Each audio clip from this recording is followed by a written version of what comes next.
영화보다 더 영화 같은 현실, 시네마틱 시사.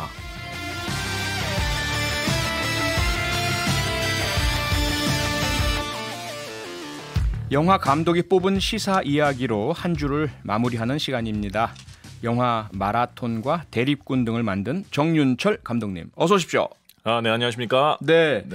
금요일 오후마다 이 교통난을 뚫고 오시느라 고생이 정말 많으십니다. 네, 뭐 이제 익숙해졌습니다. 예. 태풍 지나니까 가을 냄새가 물씬 나서요. 네, 저는 지금 좀 타거든요, 가을을. 감독님 어떠세요? 네, 올 여름이 그냥 좀 실종된 것 같아서 저는 사실 여름 되게 좋아하거든요. 네. 겨울에 영화 찍는 거 너무 힘들어서 네, 제가 좀 트라우마를 겪은 적이 있어가지고 따뜻한 걸 참 좋아하는데 좀 안타깝습니다. 네. 가을 별로 반기지 않으시는 말씀? 가을이요? 네, 뭐 가을 그냥 오든지 말든지. 네, 별로 좀 기대는 별로 없습니다. 예, 알겠습니다. 감독의 눈으로 본 영화보다 더 영화 같은 시사 이야기 본격적으로 시작하겠습니다. 네. 감독님이 이번 주에 주목한 첫 번째 이슈 무엇입니까? 네네, 오늘 무엇보다 9.11이잖아요, 오늘이. 그래서 정말 너무나 비극적인 재난 영화의 한 장면 같은 참 그 장면이 떠오르고 뭐 영화도 몇 편 만들어졌었고요. 그렇죠. 어쨌든 이 기회에 뭐 애도의 마음을 다시 한번 표하고 제가 이제 할 얘기를 하도록 하겠습니다. 네네. 예, 정말 그 영화 같은 도저히 믿기지 않는 일이 벌어졌는데요. 네. 미국 중서부의 한복판인 콜로라도 주에서 하루 만에 맞다. 기온이 무려 30도가 떨어져서 여름 날씨에서 그냥 겨울로 확 바뀌어버린 일이 엊그제 생겼습니다. 와. 이게 현실인가요? 저도 살짝 그 뉴스 보면서 그게 믿기지가 않더라고요. 네, 2달 넘게 이제 30도 넘게 기온이 이제 쭉 가다가 갑자기 하루 만에 영하로 떨어져서 심지어 눈이 내리기조차 했습니다. 예. 인구 55만 명인 콜로라도의 주도인 덴버에 사는 교포가 이렇게 올린 유튜브 영상을 제가 봤는데요. 진짜 눈이 3cm나 쌓여가지고 완전 겨울이었습니다. 와. 거기 덴버 위도가 여기 북위 39도인데 한국 우리 한반도랑 거의 비슷한데요. 같은 북반구에서 여름에 눈이 내린다니까 정말 초현실적이고 아주 좀 무서운 느낌까지 막 들었습니다. 그러게요. 이상 기온의 진짜 끝판왕을 보는 것 같았는데요. 또 더 놀라운 거는 콜로라도주의 바로 서쪽 로키 산맥 건너편에 있는 태평양 해안가에 있는 캘리포니아 지역에서는 산불이 엄청난 산불이 아직도 꺼지지 않고 있습니다. 샌프란시스코 지역. 네네. 벌써 뉴욕시 10배 이상을 태웠다고 하는데요. 연기랑 재가 하늘을 막 덮는 바람에 금문교로 유명한 샌프란시스코가 대낮에도 불을 켜야 할 정도로 아주 어두컴컴하고 심지어 연무가 태양빛을 가려가지고 마치 화성에 있는 것처럼 완전 새빨간 그런 하늘이 돼버린 영상을 제가 봤습니다. 네네. 정말 현지 주민들 말로는 마치 핵겨울이 온 것처럼 지구 종말이 이런 모습일 거라고 막 얘기를 한다는데요. 올 초에 역시 기상 이변으로 호주도 엄청난 산불을 겪었지 않습니까? 그렇죠. 시드니 오페라 하우스가 이렇게 빨간 하늘 속에 있는 걸 제가 봤는데요. 진짜 이번에 또 일어났는데 어떻게 한쪽은 기온이 50도에 육박해서 산불이 안 꺼지고 있고 또 산맥 바로 넘어가면은 기온이 영하로 하루 사이에 떨어져서 눈이 오는지 정말 이 말세가 왔다는 말을 이럴 때 써야 하는 거 아닌가 이럴 정도로 정말 충격적이었습니다. 네. 그런데 일부 보도를 보니까 이 콜로라도주에서 갑자기 기온이 급격히 떨어진 게 지난주 우리 한반도를 강타했던 태풍 마이삭 그리고 하이선 영향 때문이다 이런 분석이 나오던데 이게 확실하다면 이게 일시적인 현상으로 봐야 되나요? 아니면 전 지구적인 좀 우려할 만한 기후 이변으로 봐야 되나요? 네, 정말 태풍이 많이 왔죠. 정말 이렇게 좀 끊이지 않고 온 거는 참 처음인 것 같은데요. 근데 이런 태풍 우리나라에 오는 태풍만이 아니라 이 지구 환경은 어차피 하나의 생명체처럼 다 연결되어 있기 때문에 같은 이상 현상이 동시다발적으로 일어나고 있다고 봐야 할 것 같습니다. 올 여름처럼 정말 햇빛 구경하기 힘들 정도로 진짜 비가 오고 태풍 오는 건 저도 평생 처음인데요. 기후 변화에 이상 기후 변화의 확실한 증거가 아닌가 합니다. 그리고 또 미국 저온 현상은 올해 처음 생긴 게 아니거든요. 그게 2014년도에도 무려 하루에 17도가 팍 떨어져서 뉴스에 났던 적이 있습니다. 그래서 이번에 이제 영하로 떨어지면서 완전 정점을 찍은 건데 아무튼 이런 급격한 기온 하락의 원인은 북극의 이제 추운 제트 기류가 갑자기 밀려 내려오기 때문인데요. 그걸 이제 반대쪽에 막아줄 그런 대기의 흐름이 없어졌기 때문이라고 합니다. 네. 자, 여기서 그 질문이 하나 생기는데요. 예. 왜 지구 온난화, 즉 더워지는 게 문제라면서 갑자기 이렇게 기온이 급강하는 걸까? 그러니까요. 네, 뜨거워지는데 왜 추워지는 걸까? 예. 그래서 제가 준비한 영화에 대한 영화에서 그 답을 제시해 주나요? 이거에 대한 실마리가 아주 놀라울 정도로 설득력 있게 나옵니다. 정말요? 네, 그 채널을 고정하시기 바랍니다. 예, 그렇다면 정윤철 감독께서 준비한 미국에서 벌어지는 재난에 대한 정답을 제시해 주는 영화, 어떤 영화입니까? 네, 뭐 이미 많은 분들이 예상하셨겠지만 2004년작 그 투모로우입니다. 투모로우. 네, 예. 참 CG가 너무나 엄청났죠. 그 워싱턴인가요, 뉴욕인가요? 막 고축 빌드 위까지 눈이 다 덮인 그렇죠. 그 자유의 여신상이 막 물에 다 잠기고 정말 엄청난 규모의 그 참 재난을 CG로 잘 표현했는데요. 이거는 이제 같은 블록버스터인 영화인 인디펜던스 데이를 만든 롤랜드 에머리 감독이 만든 재난 영화인데요. 특이하게도 기후 변화로 인한 재앙, 즉 미국에 이제 빙하기가 찾아온다는 얘기를 이렇게 담고 있습니다. 예.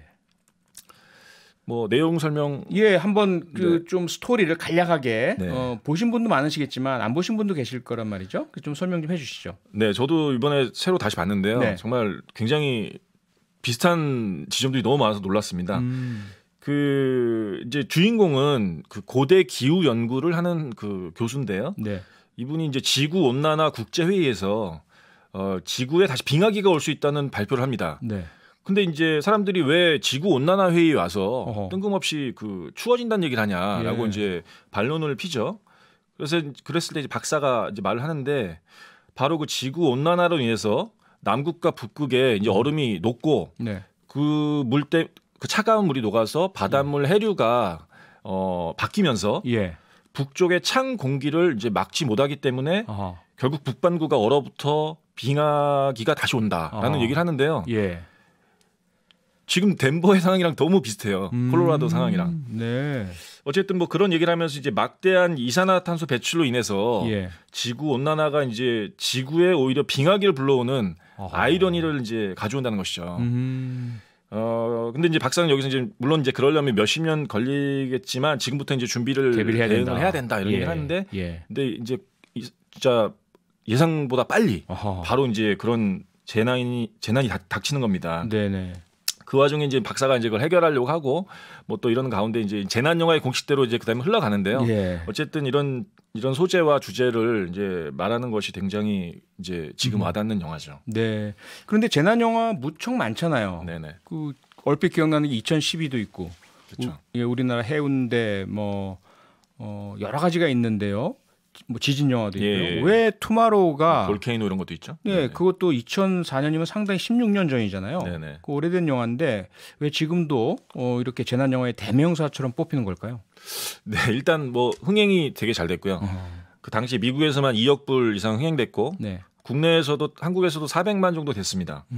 그리고 이제 뭐 아까 말씀드렸듯이 그 자유의 여신상이 뭐 잠기고 뭐 미국이 완전 얼어붙는 그런 아주 실감나는 CG가 화제가 됐고 그리고 이제 당시에 그 미국의 부시 대통령이 그 온실가스 감축을 위한 그 국제 협약 교토 의정서라는 거를 거부해서 아주 비난이 셌습니다.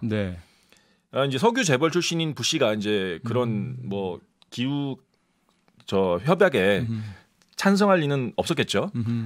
그래서 감독이 이 영화를 아주 더 절박하게 만들려고 그랬고 그리고 이제 완성됐는데 이제 재미랑 주제의식 두 마리 토끼를 다 잡아가지고 굉장히 호응을 많이 얻었습니다. 그리고 심지어 인디펜던스 데이에서는 그 대통령이 전투기를 타고 외계인과 싸우는 좀 말도 안 되는 장면을 찍어서 좀 비난도 들으셨는데 여기서 이제 부시가 좀 미웠는지 아예 죽여버립니다 대통령.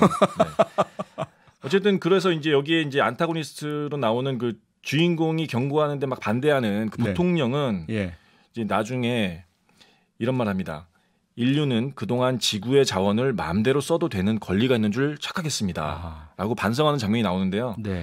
어떻게 보면 좀 뻔한 장르 영화긴 하지만 이 작품을 이제 블록버스터 환경 영화로 만드는 굉장히 훌륭한 지점이죠. 근데 지금 묘하게도 미국의 트럼프 대통령은 파리 협약에 탈퇴하는 액션을 취했지 않습니까? 또 이제 비슷한 걸 한 거죠. 비슷한 상황인데 그러면 또 다른 투모로우 영화가 나와야 되는 거 아닌가요? 뭐 이제 코로나에 관련된 영화가 나올 차례인 것 같습니다. 아, 코로나로. 네, 그것도 이제 다시 기후와 자연 파괴로 인해서 비롯된 전염병이죠. 네. 9349님이 지금 막 문자 보내주셨는데요. 투마로우를 극장에서 봤는데 그때 정말 충격적이었습니다. 도서관에서 고서를 태워야 하나 말아야 하나 고민하던 장면이 선명하네요. 저도 지금 그 장면 막 떠오르던데 그 인류의 보고인 그 맞습니다. 오래된 책 이걸 추우니까 연료로 쓰려고 태워야 되냐 말아야 되냐 어떻게 보셨습니까, 감독님은?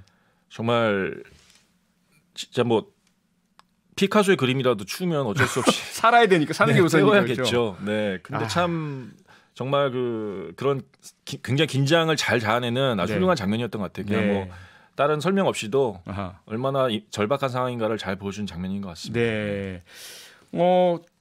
그런데요, 이게 그 아까도 이제 정윤철 감독님께서 이 투마로우 영화가 너무 흥행에 성공했다. 네네. 그러면 흥행에 성공하기 위해서 상상력이라든지 특수 효과라든지 이런 데 집중하다 보면 사실성은 좀 떨어지는 거 아닌가요? 네, 뭐 진짜 뭐 갑자기 빙하기가 온다는 건 좀 사실 과장돼 있고 좀 심한 장면이죠. 네. 하지만 이제 이번에 콜로라도 그 덴버의 사례가 보여주듯이 그런 징조가 이제 좀 보이고 있는 것도 또 사실이고요. 그 원인을 설명해주는 그 영화 속의 이론, 즉 지구 온난화가 얼음을 녹여서 해류가 바뀌는 바람에 대기 흐름에 영향을 줘서 북극의 찬 공기가 내려온다. 이런 설정은 마치 그 현재의 사태를 막 예언한 듯한 좀 어떻게 보면 소름이 끼치는 그런 설정인 것 같습니다. 네. 그건 좀 전문가적인 그 고증 이런 부분들을 많이 거쳤다고 봐야 되겠네요, 그렇죠? 네, 대본이 나름 탄탄합니다. 그러니까요. 그런 어떤 과학적인 이론들이요. 예. 자, 그럼 이런 재난 영화는 보는 즐거움만이 아니라 뭔가 좀 메시지, 이 효과를 좀 기대해야 될 것 같은데요. 이런 영화를 많이 보면 우리가 좀 환경에 대한 감수성도 높아지고 그럴까요? 네, 뭐 재미있게 보면서 이제 환경의 심각성을 자연스럽게 알 수 있는 아주 뭐 좋은 사례인데요. 네. 뭐 제가 지난번 방송에서도 말씀드렸듯이 그 북극의 얼음이 녹는 거를 이제 30년 동안 추적한 영상이 있었는데 지금 5분의 1로 진짜 줄었다고 제가 말씀드렸지 않습니까? 예. 근데 이제 이런 뉴노멀 시대에 우리 이제 정치가 할 일은 이제 평등과 복지만이 아니라 이제 환경 운동을 최우선 순위에 둬야 될 것 같습니다. 네. 왜냐하면은 그게 이제 자연을 이제 착취하고 파괴해서 그 동물에게서 온 전염병이 이렇게 코로나처럼 이 삶을 너무나 진짜 힘들게 하고 또 경제적으로도 직결되는 문제가 되지 않습니까? 네. 그래서 이제 우리는 이제 뭐 정권이 바뀌고 뭐 진보가 집권하건 보수가 집권하건 사실 환경에 대한 시각은 별 차이가 없어요. 지금까지. 뭐 자본주의는 기본적으로 자연을 이제 개발하고 착취하는 대상으로 보기 때문에 또 뭐 4대강을 이제 MB 정권에서 했다고 우리가 비난했지만 그 전 참여정부에서도 그 환경론자들이 이렇게 반대했던 새만금 간척 사업을 밀어붙였거든요. 그리고 또 제주 해군 기지도 또 이렇게 구럼비 바위를 파괴해서 또 지었고. 그래서 이제 볼 때 이제 현 정치가 앞으로 나아갈 중점을 둬야 될 문제는 이런 그 자본주의의 어떤 폭주를 어떻게 막을 것이냐. 이제 공산주의와 사회주의는 이제 사라졌잖아요. 근데 이 자본주의와 특히 이제 요즘 신자유주의 모든 지구를 하나로 묶어서 다 한꺼번에 다 이렇게 자본이 자유롭게 이동해서 착취할 수 있는 시스템을 만든 이 신자유주의를 막을 수 있는 유일한 대책은 환경주의가 아닌가 이런 생각이 듭니다. 없다. 그러니까 최근에 유엔에서 18살 스웨덴 소녀가 혼자서 그러한 전 세계 자본과 또 정치 지도자들에게 환경, 지구의 기후를 5도 낮춰달라는 약속 지켜라. 이게 참 인상적이었던 그런 생각이 드는데 그레타 툰베리였죠, 소녀가? 그렇습니다. 정말 그 소녀가 정말 상징적으로 정말 굉장히 일을 되게 효과적으로 잘하고 있는 것 같은데요. 어쨌든 뭐 지금 이 환경 파괴로 인해서 결국은 뭐 모든 문제들 엄청난 플라스틱의 오염 바다에 떠 있는 그리고 또 이제 북극과 남극의 그런 빙하가 녹고 미세먼지 여러 가지가 너무나 많이 나오고 있고 근데 자연은 또 가만히 있지 않고 그게 대응한다는 거죠. 복수를 하죠. 코로나 뭐 기상 이변 등으로. 그래서 이제 어쨌든 이미 환경주의가 우리에게 지금 많이 급부상하고 있는데 우리 생존 문제가 된 것 같아요. 그렇죠, 과거에는 좀 사치스럽다 그럴까 그렇죠. 조금 그래 보였었는데. 네, 예전에는 좀 먹고 사는 게 중요하지. 그게 뭐 그랬었죠. 네, 뭐 그다음 문제다 이런 생각이 들었는데요. 네. 지금은 이제 제1의 첫 번째 문제가 된 것 같고요. 아하. 그리고 이것을 위해서는 심지어 그 민주주의가 달성해놓은 어떤 그 자유라는 것도 조금 제한될 수 있고 또 통제도 받아들여야 된다고 저는 이제 생각합니다. 네. 이미 지구는 너무 아프고 예. 인류가 이제 위험에 빠졌으니까 말이죠. 그러니까요. 인류가 살아야죠. 네. 이하나님 문자인데요. 영화 감독님들은 이번 코로나19 사태 보면서 시나리오 구상도 하고 계실 것 같은데요. 정 감독님도 혹시 어떠십니까? 네. 코로나 전에 제가 사실은 그 메르스를 제가 1년 동안 준비했었습니다. 메르스 관련한 그것도 이제 그 굉장히 우리나라에 처음 왔던 그 바이러스의 정말 그걸 막는 과정에 정말 드라마가 굉장히 많이 있었거든요. 근데 이제 이 코로나가 터지면서 좀 더 이제 더 포괄적으로 도대체 왜 이렇게 됐는가 그 환경적인 문제까지 좀 더 앞으로 고민을 하시겠다. 예, 시간이 다 됐습니다. 그래서 우리가 두 번째 이슈는 아예 건들지도 못하는데 환경이 너무 중요하니까요. 네, 오늘 정윤철 감독님 너무 고맙습니다. 다음 주에 또 봬요. 네, 즐거웠습니다. 감사합니다. 네, 고맙습니다. 평일 저녁 6시 5분에 여러분을 찾아갑니다. MBC 라디오 표창원의 뉴스 하이킥.